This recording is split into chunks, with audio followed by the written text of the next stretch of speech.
гаиләдә татар телендә сөйләшәсез икән, тел беркайчан да югалмый. Өйдә сөйләшелми икән, тел бетә. Иң әһәмиятлесе гаилә.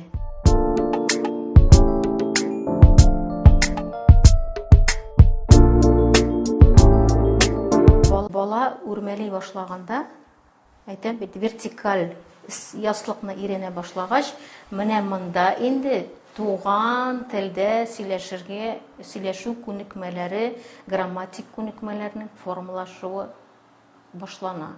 Шушы чорда, әгәр дә гаиләдә ике телдә сөйләшәләр икән, бу очракта баланың теле тоткарланырга мөмкин.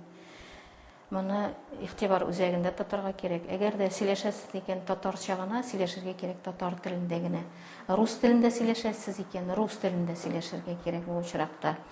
Әгәр дә гаиләдә төрле телдә сөйләшүче бар икән, бу очракта әни, я булмаса әти татар телендә генә, анда кайсы әти, яни рус телендә генә сөйләшергә кирәк. Ике телне бутамаска кирәк беркайчан да. Әгәр дә гаиләдә балага татар телен өйрәтәсе килә икән, теле ачылды икән, мәсәлән, рус телендә, бу очракта бала камил рәвештә сөйләшә башлый икән, ачылган телдә җөмләләр белән, менә шуннан соң гына баланы өйрәтә башларга кирәк икенче телне. Бутамаска кирәк. Хәзер бит әти-әниләрнең модага керде. Инглиз теле өйрәтү, тагын ничәдер тел өйрәтү, ул бик яхшы. Әгәр дә бала камил үз телендә сөйләшә белә икән.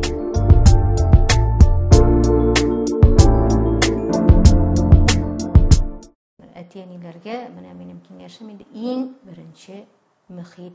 Әгәр дә инде татар телендә, милли үз телебездә тәрбиялисе килә икән, бу очракта инде иң элек мөхит булдырырга кирәк. Балаларны бит инде татар телендә генә сөйләсәләр, югары уку йортларында һәм инде киләчәктә югалып калачак диләр инде. Бала аңлый алмый дип. Минем үземнең 2 балам бар. Алар инде хәзер зурлар, аныкларым бар инде минем дөресен әйткәндә. Алар икесенең дә телләре татар телендә ачылды. Алар йөрделәр рус балалар бакчасына. Ул вакытта татар группалары юк иде. Алар үзләренең телләрен онытмыйлар беркайчан да, һәм дә инде югалып калмыйлар. Дөрес, без татар мәктәбенә бирдек ул вакытта балаларны, татар мәктәбе бар иде. Бөтен фәннәрдә иң элек татар телендә укыдылар, аннары соң инде рус теленә күчеп беттеләр. Акрынлап кына институтларда андай мөмкинчелек булмагач. Әгәр дә баланың сәләте бар икән, ул татар телендә сөйләшеп тә, татар телендә укып та беркайчан да югалмый. Икенче телне бала тиз өйрәнә. Әгәр дә ул туган телендә камил дәрәҗәдә сөйләшә икән, икенче, өченче телләрне өйрәнү бала өчен кыенлык тудырмый. Ул аның өчен рәхәт кенә. Монда инде баш миенең мөмкинчелекләреннән тора. Шуның өчен әти-әниләргә ашыкмаска кирәк. Икенче, өченче телләрне өйрәтергә балалар кичкенә булганда 3 яшьтән соң өйрәнә башларга була.